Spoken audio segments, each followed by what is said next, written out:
with respect to other pathogens during production, processing, and packaging, salmonella obviously is probably the first one that comes to mind, simply because, and at least the thought process is, if we can control salmonella, in many instances, the controls for salmonella would also control other pathogens of interest.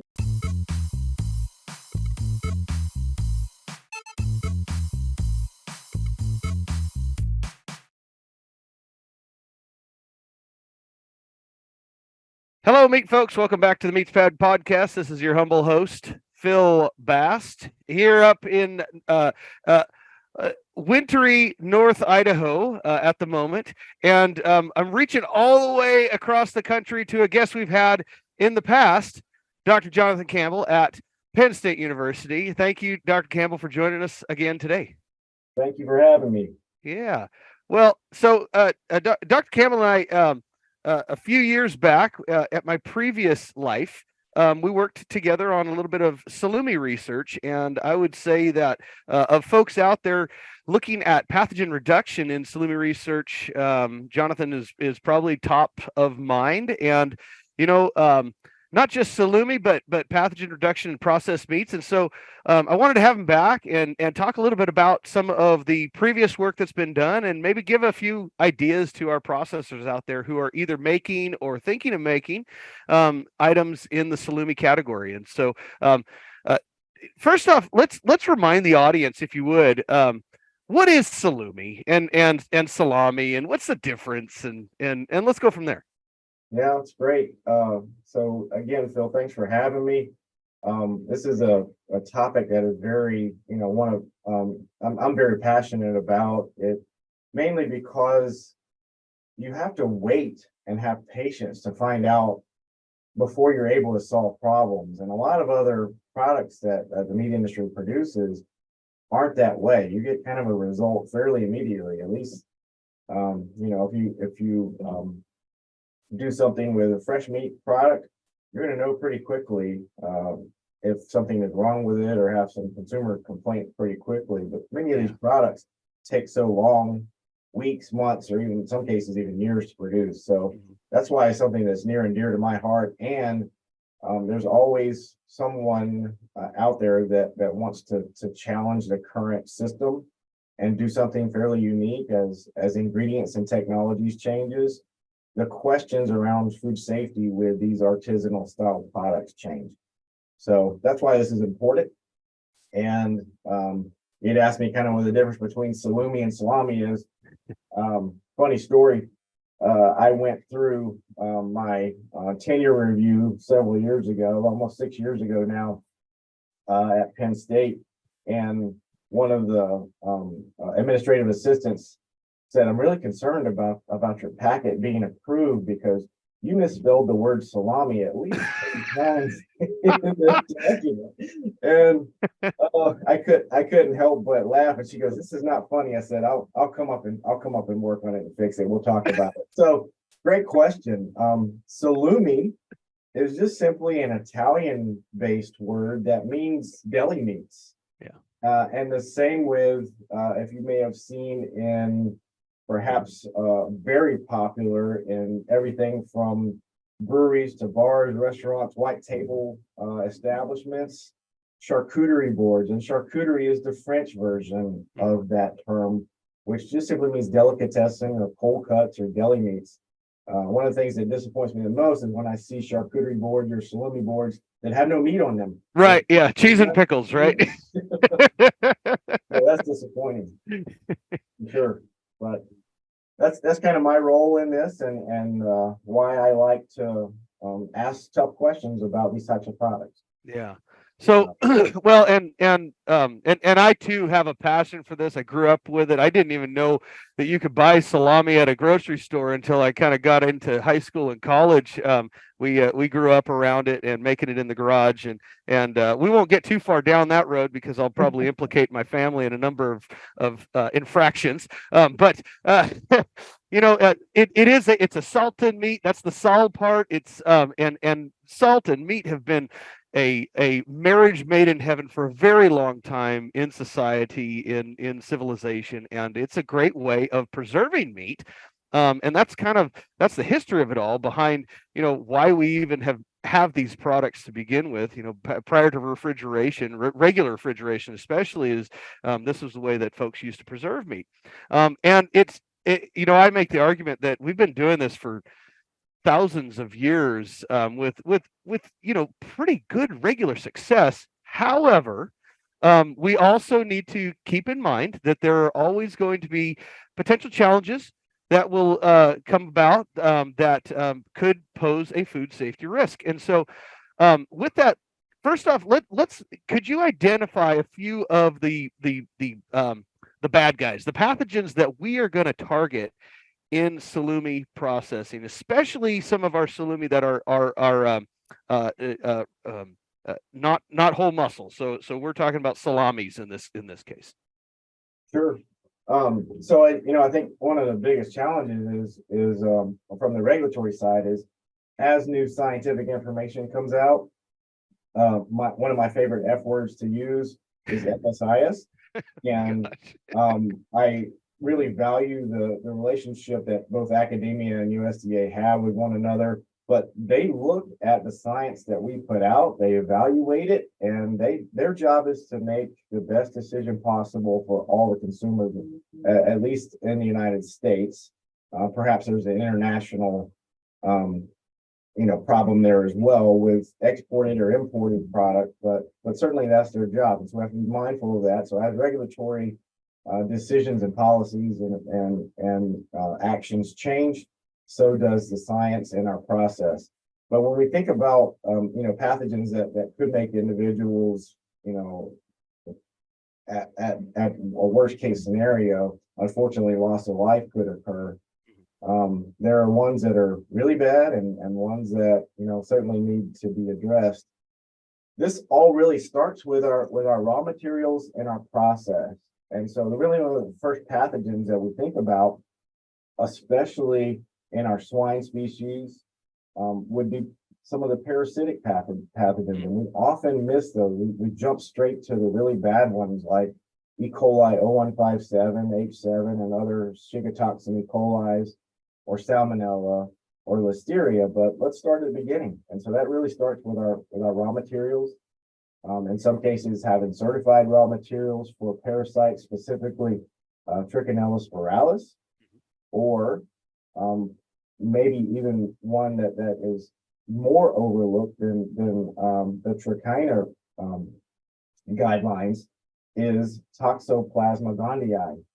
And Okay. that's an instance where the house cat, the common house cat, and we have a lot of feral cats all over the United States, and in many areas, they may be more prevalent than others, but the house cat is the main reservoir for that particular parasite. And so if we're housing livestock in areas where there could be a feral cat problem or even a domesticated cat problem, that could be a source of a unintentional parasite that livestock could be become contaminated with. And so having good manufacturing practices in place, certified suppliers or processes that are going to address those parasites is step one. The second would be, at least in the ones that you mentioned that are ground, like our salamis and other types of products, many of those go through a fermentation process, whether it be a natural fermentation process. Most companies that are producing these types of products don't do that. They're relying on a good starter culture. And many of the starter cultures have multiple types of good microorganisms that are doing very different tasks inside that sausage as it's being fermented and then later in a ripening stage. But we certainly subject that raw meat product to a temperature where toxigenic Staph aureus could become a problem.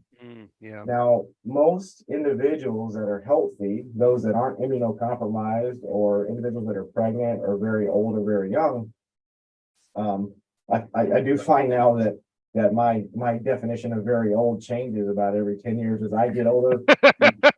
5 used to be old, now it's approaching 80. So Right. that football kind of changes down the field a little bit. But anyway, on a more serious note, staph toxin produced by staph, we could kill off the microorganism through the entire process. But again, that toxin could remain and could make someone very sick. Mhm.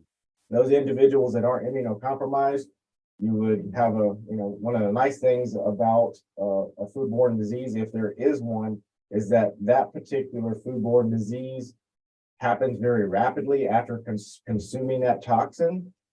And generally healthy people get over it pretty quick. And so we find that toxigenic food poisoning from staph specifically oftentimes goes underreported because people think, oh, I just had a stomach bug or something, and 24 to 48 hours later, I'm back to normal. Yeah. So you may or may not know that you consumed something that had that. So is it a problem? Well, yeah, certainly those folks that are immunocompromised may have a more severe outcome and have to have some sort of hospital treatment, generally fluid therapy, because you're generally not dealing with something that's alive. It's causing an infection inside your body. You're dealing with something that particular microorganism produced in the food. Right. And so even if we cook that product, that toxin is heat stable, and we can address that simply by taking good manufacturing practices to measure the temperature, the pH drop during that fermentation in a set amount of time. And that process we refer to as degree hours of fermentation.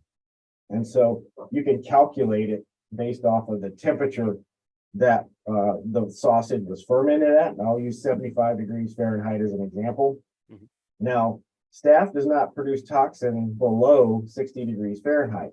So that math equation is simply the temperature of fermentation minus 60 degrees Fahrenheit times the number of hours that you reached a certain pH. And in our instance, our target for that from a good manufacturing practice and food safety practice is a pH of 5.3 or less.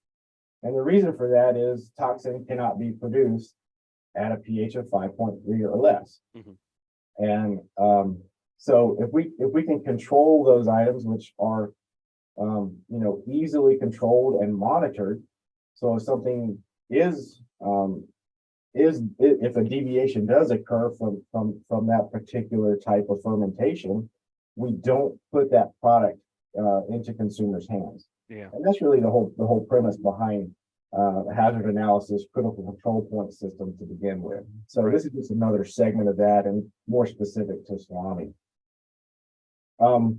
With respect to other pathogens during production, processing, and packaging, the top ones that really come to mind, salmonella obviously is probably the first one that comes to mind, simply because, and at least the thought process is, if we can control salmonella, in many instances, the controls for salmonella would also control other pathogens of interest. So Salmonella enterica would probably be one of my top ones for all species of salumi, and in this case, salami in a ground product, sausages, for instance.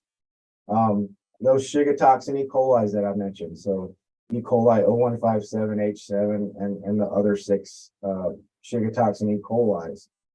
Certainly, we realize that more prevalent in a product like ground beef. Consumers may be aware of ground beef recalls when a plant unfortunately has to recall ground beef products that are contaminated with that. And that's just simply a regulatory compliance issue. So if ground beef tests positive for any type of Shiga toxin E. coli, that's going to rise to the level of a recall. Sure. By that company. And it would for these types of products, especially the ones that contain beef. Now, the misnomer, in my opinion, is we assume that those Shiga toxin E. coli are only associated with those beef species, and that's just simply not the case. Especially in a multi-species production facility where you're doing both beef and pork, for example, in that same facility. The chance and potential contamination could occur. Again, our food safety practices, our sanitation practices, and our procedures are how we address all of these types of pathogens. Now, a rare one, because salumi that is produced with poultry species are rare, but growing in popularity. Anybody who may be of Italian origin that is a diehard prosciutto fan, don't listen to what I'm about to say. Just pause this real quick. But prosciutto made from duck breast is an excellent product. Yes, it mimics that product, and I can produce it in 3 to 4 weeks versus, in some cases, 18 to 24 months. Yeah. So I realize that really steps on the toes of many hardcore carnivores, if you will, and lovers of that type of product. But it is a viable source for making a product like prosciutto. Now, luckily for us, it's a whole muscle product, so it's a little bit easier to get through the regulatory process in some ways. But duck has also been utilized to make salami products. And so we cannot forget Campylobacter species, the Campylobacter genus of pathogens in those poultry containing items. So although it's more of a rarity, but it certainly would be something that should be addressed, specifically from a regulatory side of things. Now, the wonderful thing about these types of products is we don't want to cook, in many instances, these types of products during the production process. And the consumer is also not going to rely on any type of further preparation of these types of products. It is a deli meat. It is a cold cut. It is going to be eaten at probably at least room temperature or colder. And so no heat treatment or thermal process is going to occur to rely to reduce pathogens that, you mentioned salt and meat have been married for a long time. Well, fire and salt and meat go together quite well too. That's right. I kind of want a steak now, don't you? Yeah. But in all seriousness, because these products are what we consider to be ready to eat, the impact and care that we need to take in these products, especially when slicing these products, the concern for Listeria monocytogenes was quite great.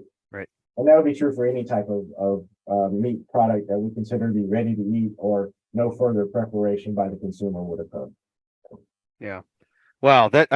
You've said a lot, and I really appreciate you starting at the raw product level, because sometimes we don't even consider that. We almost take it as just an assumption that everything's going to be great. We're starting out with this and we're just going to do our thing.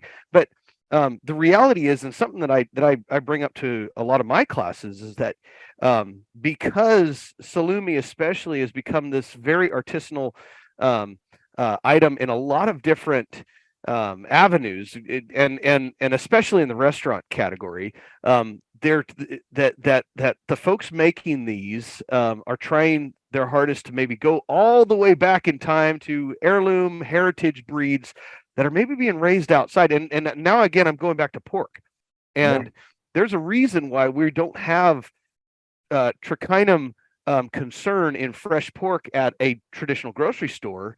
But we may need to go back and start thinking about that with animals that are kind of going back to that pasture run situation, because that's where they're going to pick up those things.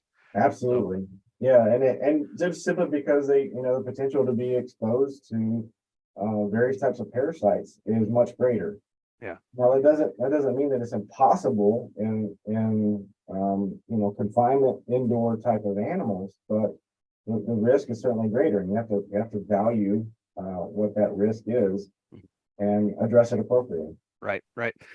Good thing though that we do have some rather simple ways of overcoming that and getting into, as you mentioned, the certified pork. And for those who are out there considering this, is it's a freezing step essentially, and I know that sounds like a little odd that you're going to go and buy frozen meat to make some specialty item later on, but we do have to consider these parasitic situations going forward. And so I really appreciate that. You also have laid out some really great guidelines as far as measurable steps in the process. So you mentioned like the temperature controls that we can bring into play and manage some of these pathogens of concern. You mentioned that the pH, which I mean, come on, guys, 5.3. That's not hard to achieve, really. Under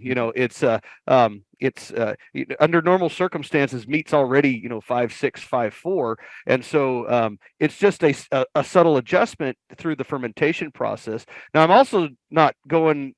I'm not as cavalier to say that this is super easy to do. It's you still need to follow the right processes, and that's why we have folks like Dr. Campbell on to be a resource for folks out there. And if you do need more information, I mean, there's a good body of work that Dr. Campbell and his team have put out in the meat science community that I believe in most cases are open access online, which means free online for you to use.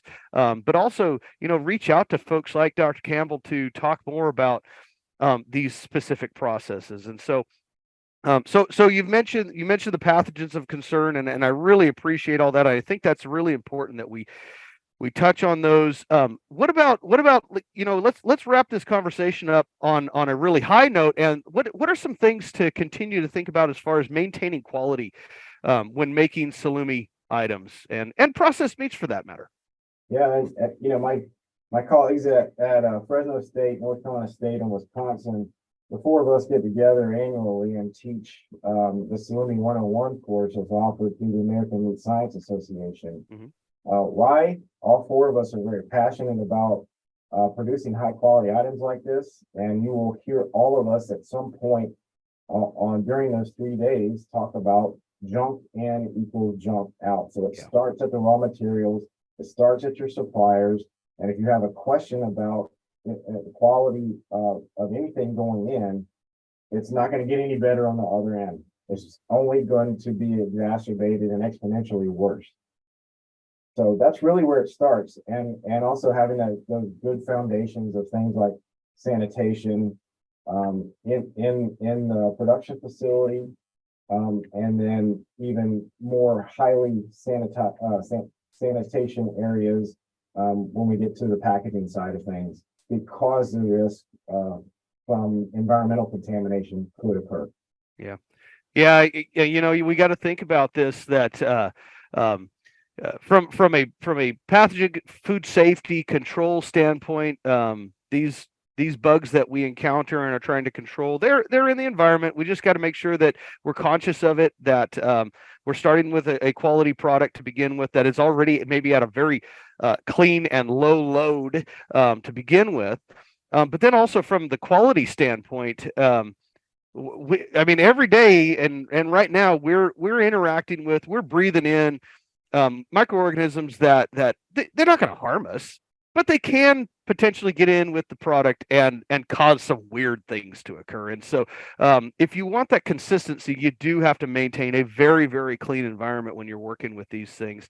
Now, if I go back to my childhood growing up, our inoculums that we used to introduce were just our dirty fingernails, obviously, but we didn't even think about buying cultured lactic acid producing bacteria. But ultimately it comes back to that, and I'm not trying to gross folks out there, but just realizing that we encounter these microorganisms day to day. They're good microorganisms in many cases, and as long as you do have that consistency and control, everything's great. I will say that we, growing up, we not every batch was great, and it probably had something to do with some of that additional environmental microorganisms that may have gotten in and changed the end product. And so from a commercial standpoint, stick with what we know: clean environment, consistent product, high quality product coming in, and you're going to have a happy customer in the end. Yeah, that's true. And with respect to the pathogens, certainly we're surrounded and I can't have a lot of the food that we produce without microorganisms. So they are essential to basically our survival, if you think about it. And but with respect to pathogens, one of my mentors, Jim Dixon, one of his famous sayings, or at least it was stuck with me, whether it's famous or infamous, I'm not really sure, but finding pathogens is not like finding a needle in a haystack. It's like finding a needle in an entire field of haystacks. And so which hay bale do we look under? And picking the right one doesn't necessarily, that's a scientific guess at best. Mhm. And so we have to continue be very vigilant at trying to find those pathogens so we can, hopefully get rid of them in the finished product. Yeah, yeah. Well, and I mean, that's a great point. And it's a testament to just how great of a meat industry we do have, where it is hard to find these pathogens in many Yes, it cases, is. but it's very important that we do also understand them and assume that they're there so that we can control for them for the folks that are definitely the higher risk folks, the very young, the very old, the immunocompromised, et cetera. So Yeah, good point. yeah.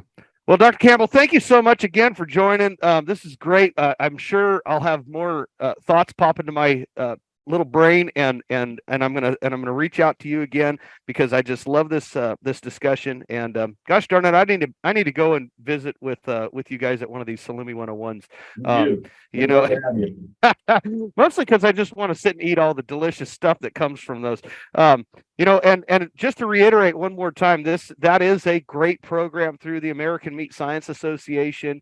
I believe there's links on the website at meatscience.org that you can go out and find that particular program. And so if you have interest, please sign up for that. So yeah, some people balk at the cost of it, but it's expensive to run simply because of the types of materials we are making, number one, and then number two, we have a pretty big dinner one evening that showcases a lot of these types of products, and they're very expensive to sample. Well, it's even more expensive to have a recall is the way I look at it. Right. And so, it's worth the cost. It's and we got to continue to learn and educate ourselves. And so, always weigh those benefits to the costs. And I believe that this is one that's definitely worth it. So thanks again, Dr. Campbell, and have a great day. Hey, thank you. You bet.